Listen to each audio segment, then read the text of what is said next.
Live from Fargo and serving you on TV, online, and on the go. This is Valley News Live at 6. North Dakota lawmakers have drafted a new bill that could give gun salesmen less control. This means anyone can walk into a gun store and purchase a gun if they have a clean background, tacking on a Class A misdemeanor for any gun salesman who doesn't comply. Valley News Team's crime and safety reporter Bailey Hurley talked with a local gun shop owner today who says he thinks the bill will cause way more problems than it will fix.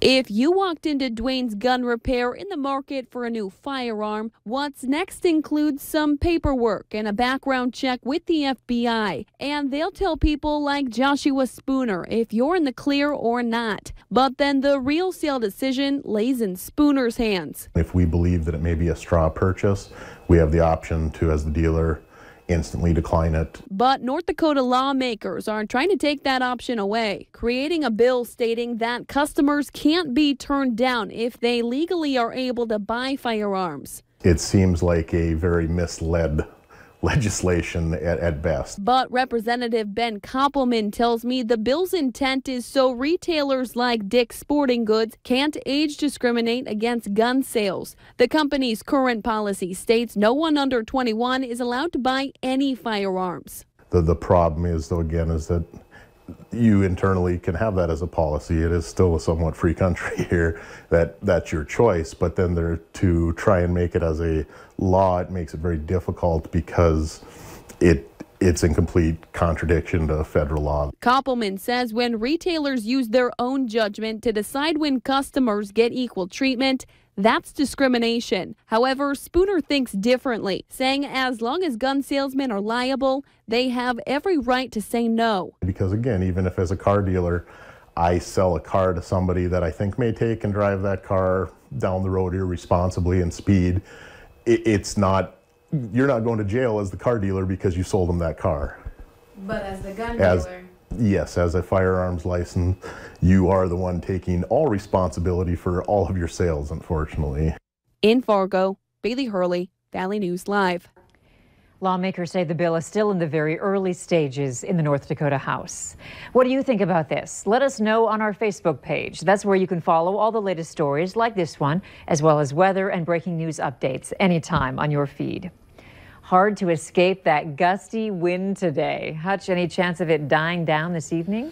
It's beginning to die down for a few of us, but it will be persistent as we go into the evening hours. The setting sun earlier was beautiful. Temperatures in the single digits up north, and Jamestown already at 9 degrees, holding on to 10 here in Fargo. Peak wind gusts today were over 50 miles per hour in spots, and we still have gusts over 40 for you in Valley City. Grand Forks, your latest gust reported at 38 miles per hour. There is some snow being lofted in areas of the Northern Valley, reducing visibilities, and some icy conditions in the Northern Valley as well. Spotty areas of light snow, mainly around Lake of the Woods.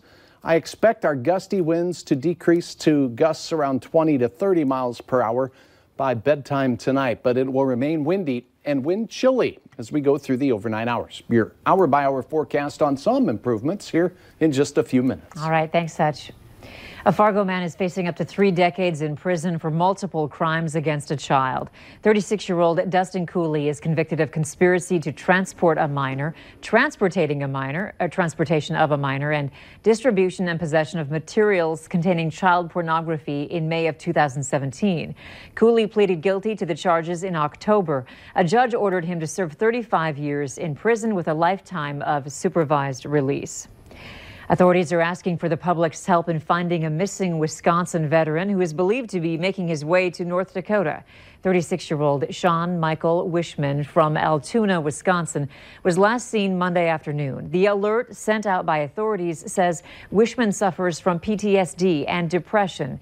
His family believes he may be traveling to North Dakota and may have a handgun. Wishman is believed to be in a 2014 Chevy Cruze with Minnesota plates 851DV. If you have any information, you can contact police. Authorities have identified the man who was found dead in a vehicle in the Northern Valley. The man is 60-year-old Larry Haroldson. He does not have a permanent address. His body was found Monday in the 1200 block of 47th Street North in Grand Forks. Police say no foul play is suspected. A man with Moorhead connections is now in a Texas jail accused of sex crimes against children. The Twin Cities apprehension team says Luis Cardenas was arrested yesterday in the town of Eagle Pass after a 19-day investigation. He was the task force's #1 target and is suspected of sexually abusing 3 children, ages 6, 7, and 9. An investigator traveled to Moorhead to interview his parents, and they say his mother admitted driving her son to Mexico to avoid arrest. Fargo families are learning more tonight about how the city's growth could affect their children. Valley News Team's education reporter Veronica Marshall is live at the Fargo Schools Administration Building with much more on the latest enrollment projections. Veronica? All right, Andrea. So even though analysts have lowered their enrollment projections by about 150 students, Fargo Public Schools will still have future overcrowding concerns to deal with. And they say boundary changes aren't off the table. Now, there are 3 schools they're looking at with concerns. That's Clara Barton Elementary School, Discovery Middle School, and Davies High School. They will be at capacity or close to it over the next few years. The school district says the data isn't surprising because these schools were targeted by analysts last year as well. To address the problem, Fargo Public Schools says it will create a building capacity task force. So what we'll do is we'll bring in a variety of stakeholders on that task force to have some of those critical conversations about what do we want to do, and that will help us develop a long-range facilities plan where we will explore all those options, and some of that might be boundary changes. All right, now that task force is expected to start either late February or early March of this year.